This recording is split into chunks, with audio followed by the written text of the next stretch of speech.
Now, the Labor Party has been desperately trying to work out how are they going to find some sort of a knockout blow to push back One Nation.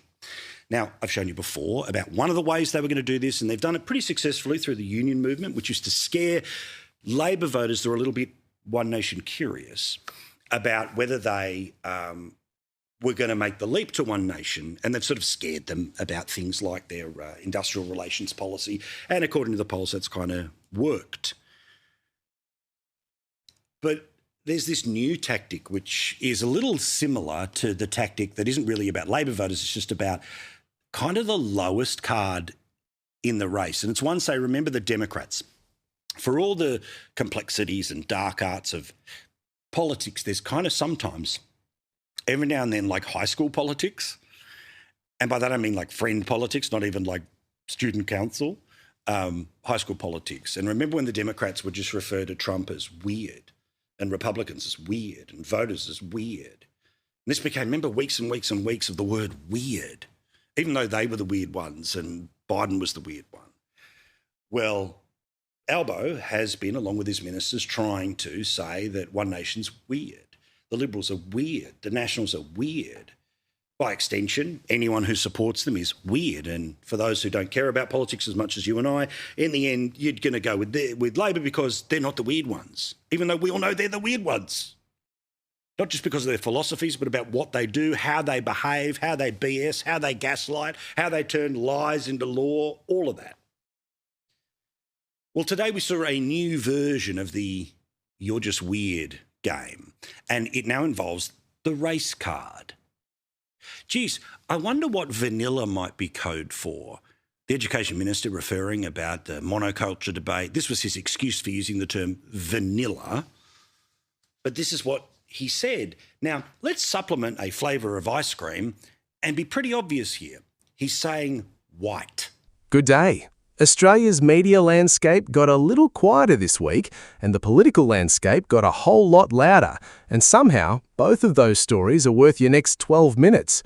Quick favour, if you're loving this breakdown, let me see you hit that subscribe button. Over 90% of viewers haven't yet. Please do. It's free, takes a second, and means the world to us. Thanks, if you did.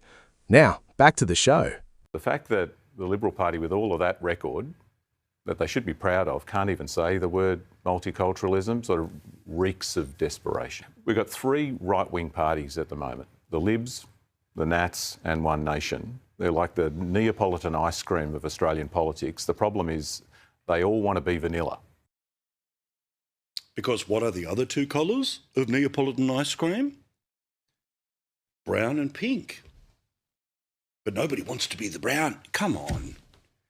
Like, as dog whistles go, this one could be heard by, like, a stuffed toy dog, which is that One Nation, Libs and Nationals, they're just for the weird white people, not modern Australia.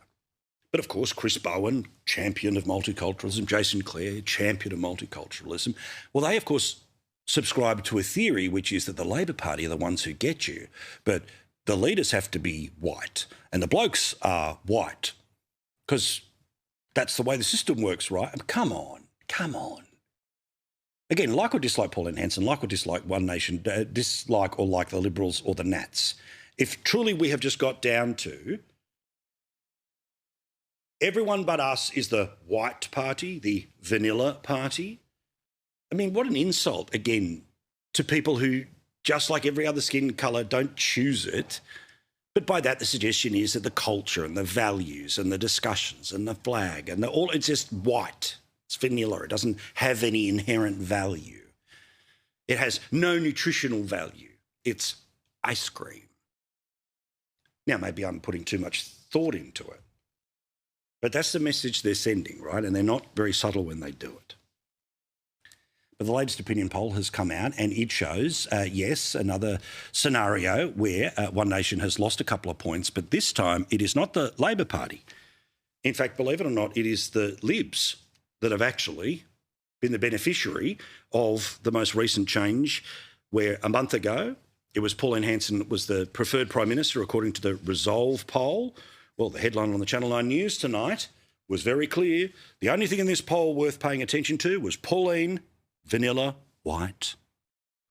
has gone down. Pauline Hanson's slide in the polls has continued, with the One Nation leader no longer the country's preferred Prime Minister. And of course the headlines similarly continue to slide in the polls, losing the brief stint. There was one poll. It was an outlier as her as the preferred Prime Minister. Because of course she's in the Senate, she's not in the lower house. So the poll was interesting a month ago and it's interesting now, but it's not the actual political reality right now. But what's really interesting is when you actually have a look at the two people in the lower house running to be the Prime Minister, the current and the alternative. And basically Australia is split 33, 33, 33 everywhere. In fact, according to the poll that they didn't mention on the Channel 9 News tonight. Geez, I wonder why. Because, of course, it's all about Pauline Hanson bad, Pauline Hanson vanilla, Pauline Hanson populist, Pauline Hanson right-wing vanilla. You get the point, right?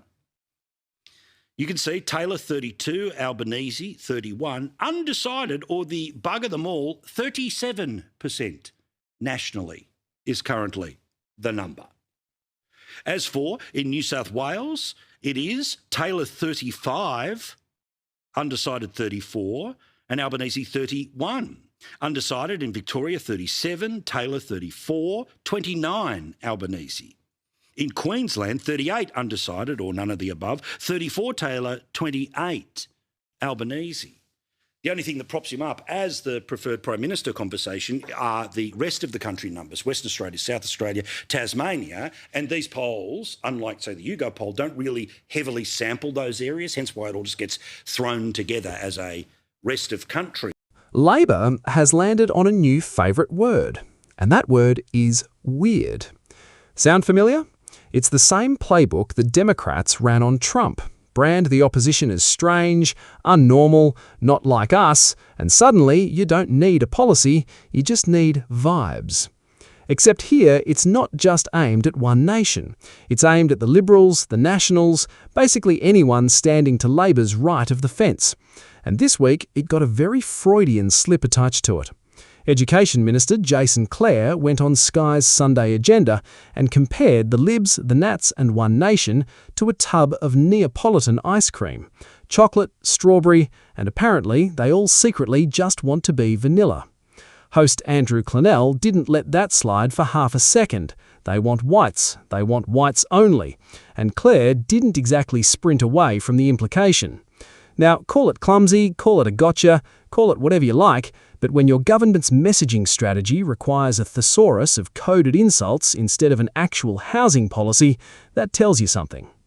Here's where it gets genuinely fascinating though, because the polling doesn't back up the story you'd expect. One Nation has been bleeding support since Pauline Hanson's monoculture speech to the National Press Club. That much is true, her net approval's been sliding hard. But here's the twist the mainstream coverage keeps skating past. That lost support isn't flowing back to Labor, it's flowing to the coalition. Angus Taylor's numbers have been quietly climbing while Hanson's slide. So the actual story isn't Labor's winning back the centre, it's the right is reshuffling its own deck chairs, while Labor watches from the sidelines.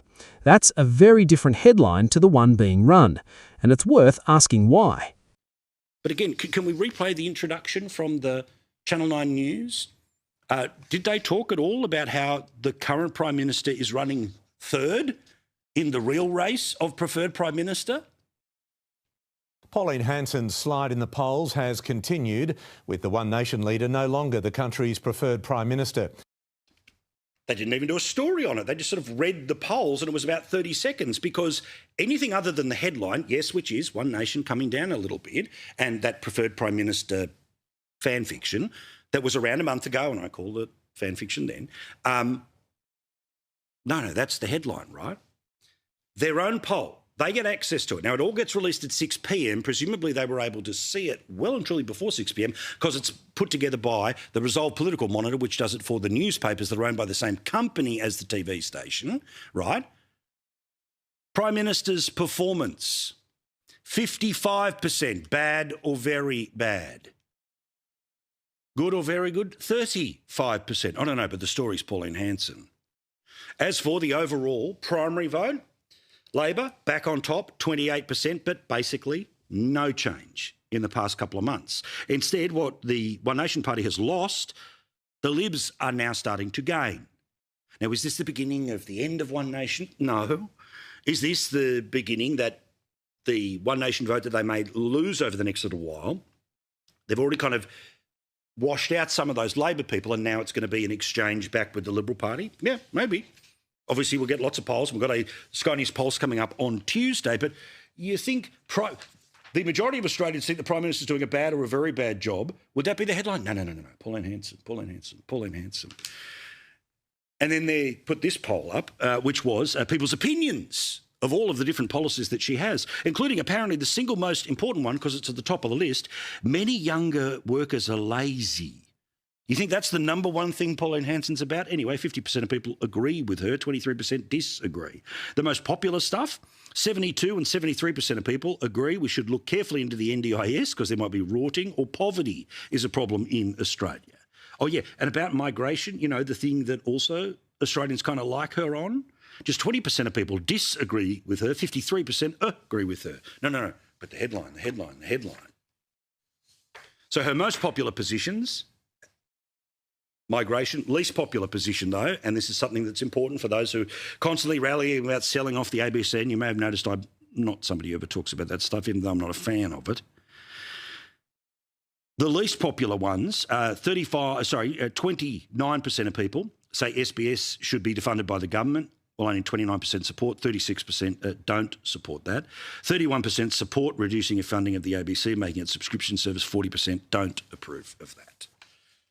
But no. The real story is the preferred Prime Minister number that only existed in one poll once. It's changed. The sky is falling in. Vanilla, weird. I've got a few more examples about this and some of the news language that is being used. This is the character assassination stuff. Now, again, it'd be fine if they used far left to describe the Greens or far left to describe Lydia Thorpe, but they never get that prefix. It's only right-wing populist that applies because it's all about trying to make them weird. Now, as we remember, last week was dominated by Telstra and their technical failings. Now, again, do I think they should pay compensation? Absolutely. Do I think there should be extra data that no one's going to use? No. Do I think they should discount everyone's bill next month? Yeah, probably. But the truth is it's a machine, and like all machines, they're not going to be perfect, right? Steam trains aren't perfect. Coal-fired power stations aren't perfect. Solar farms aren't perfect. Sometimes something goes wrong, and yes, a lot of us are interconnected, but that's the reality, right? Oh, but now, an opportunity to change your subject, to get away from aged care reforms that don't work, when she was the aged care minister, or the travel rorting that she still hasn't really explained. Oh, no. Stand by, because the Minister for Freebies, well, it's time for Telstra to face the music. What's the music? Meh. The last few days have been really difficult for many Australians, and now that Telstra has resolved its outage, it is time for Telstra to face the music. Ooh, what does it mean? Remember, she was the one who had said that the government had done had changed the system, that the Triple O system would work now because she's the one who put the system in place that they didn't put in place for a whole year before Optus. Oh, no, but they must face the music. And the reality is it's not the government that stuffed this one up. The opposition went too far last week trying to turn it into a scandal for the government. It was a machine owned by a private company that broke down. Now, I don't know. No one's going to know within 24 hours whether it was a machine that was neglected or they cut a corner somewhere else, but a part of the machine broke. If, like me, you like your motorsport, you know that like the 20-cent washer could be the problem rather than the most complicated part of the machine. That's what happens. Happens with rockets, right? So, yeah, it's going to happen with phone systems. Oh, but face the music, they will. And you know the music they're going to face? Politicians getting angry at them. Now, this is a wonderful way of distracting from the reality of their responsibilities. It's a private company. It's not owned by the taxpayer anymore. But Sarah Hanson-Young, we will have a hearing. We will get them to come and be yelled at by us, the politician. I reckon Telstra will be okay. I haven't noticed a huge drop in customers or people saying they're going to get rid of them. Was last week good? No. Could the company have done better? Yes. Are we now getting to the grandstanding bit? Oh, yeah, you bet. All right, Iran war is ticking up again after the Iranians, unsurprisingly, didn't actually carry out on all of their promises when it came to getting rid of their nuclear program or staying out of the Strait of Hormuz. Donald Trump has said that 1,000 missiles are locked and loaded and aimed at the Islamic Republic of Iran, with thousands more to immediately follow should the Iranian government act on its threat. Now, we have all heard too much for too long about they're going to be wiped off the map, and it never happens. Good, because civilians, I don't want civilians to die. They can keep whacking away at government targets, but this is not a democratically elected government. They're not going to be turned by the opinion polls. It's a regime. And the political regime, the Republican Guard, then the army is millions of people in the tens of millions of people who live in that country, which doesn't mean Iran is right. In fact, no, wrong. More than happy to push them around, more than happy to change their leaders without their choice. I'm completely with that. I'm completely aware that the Strait of Hormuz is something that they can use collectively as some sort of a bargaining chip with the rest of the world until they get what they want. But I don't quite buy into we're going to wipe them off the face of the earth, because they don't. They haven't. They would have by now. But again, just as Telstra was a convenient excuse for the Minister for Freebies, Jim Chalmers, remember 2 of the 3 interest rate rises that happened before the Iran war, because he and the government were running inflation too high, well, he's been given another get out of jail free for the second half of the year. Now, I wonder whether this means that they will give us back the petrol tax increase that they put up this month. Oh no, they'll just stick with that forever, right? He is saying that it is now a fresh economic threat. And remember, the Strait was barely open for a couple of weeks, but no, apparently everything was okay, and now everything's wrong again. Didn't do it in a press release, but instead I think a conversation with a reporter. In the 9 newsroom stables, like the rest of the world, we are monitoring day-to-day developments as if you have some sort of better technical ability than everyone else does watching television. We very closely, because so much hinges on a proper ceasefire and the permanent reopening of the Strait. Notice he doesn't hook into Iran, doesn't say Iran, stop. It's just a lovely smokescreen for all the problems that were already problems before the war not having to be dealt with. The longer this drags on, the more serious consequences for inflation and growth here and around the world. So even when they've got nothing to do, whether there's a ceasefire or no ceasefire, government wins. Why? Because all of their bad work that led to 2 out of 3 interest rate rises, that means we are basically exactly where we were in 2024 when every poll told us they were going to get rid of the government. They win again. They get let off the damn hook. And speaking of stories getting buried, let's talk Telstra. Nationwide outage, 000 calls dropped, train networks grinding to a halt, payment systems down for hours. A software defect, they say. Genuinely serious stuff. But watch how fast this became a Telstra must answer for this story, rather than a why does one company's software bug take down emergency services nationally and where was the government oversight story. Convenient, that? A private company copying the headlines is a much better week for a government juggling aged care blowouts than the government copying them itself. Then there's Iran. Tensions ratcheting up again, and right on cue, Treasurer Jim Chalmers is out there calling it a fresh economic threat. Mate, inflation and interest rates were a headache long before this news cycle. Iran isn't the reason your grocery bill hurts, it's just a very handy new excuse to point at when the old excuses wore out. Program is that I love to be as annoyed with you about how they spend your money. You work hard for it. Government doesn't have any other way of getting money than essentially taxation. The single largest source of that taxation, those of us that are paid a wage and they take their scoop. So I talk about other people's money. Another perfect example about other people's money was, remember the Bureau of Meteorology website update that actually turned out to be an absolute catastrophe last year? You remember. Poorly designed.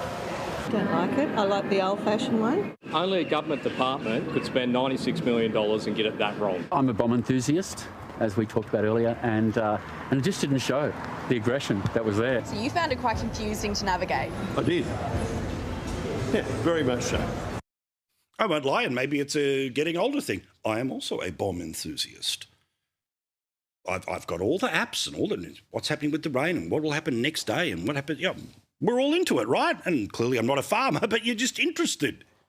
A bomb enthusiast. Do you consider yourself to be a bomb enthusiast? Imagine that. Do you think that'll come up when people are dating? Hi, I'm a bomb enthusiast. What about you? Red line if you're not. Well, of course, it cost $96 million for them to design the system that ultimately didn't work. Why am I talking about this all again? Because the firm that was behind the changes that cost $96 million to one freaking website has now been given another $170 million worth of work from the Labor government. Among the work that's been awarded to Accenture was a December contract with the Australian Electoral Commission. The project was initially valued for $30 million, then the contract's total cost has been revised 3 separate occasions to now $66 million. Separately, the Australian Digital Health Agency in May. You know what? Thanks for screwing up the bomb. Come work with us. $51 million. Accenture was also working in March. It got a $15.7 million contract with the Australian Climate Service. So even though they screwed up the Bureau of Meteorology, which of course is the hourly and daily information that eventually goes into the weekly, the monthly, the yearly, the decadely climate picture. No, here's another 15.7. Do for them what you did for us. They also got an $11.5 million contract with the Australian Taxation Office, $17 million across 2 Defence Department contracts, and $9.6 million spread across a dozen other federal projects. So there's either no one else who can do the job, or there's no punishment, no accountability when you do a bad job. Other people's money, we pay it, they spend it, and they keep giving it to the people who you think might get a little time in the timeout box, just a little time in the timeout box, like, say, a year. And if you want the real head shaker of the week, let's talk Accenture.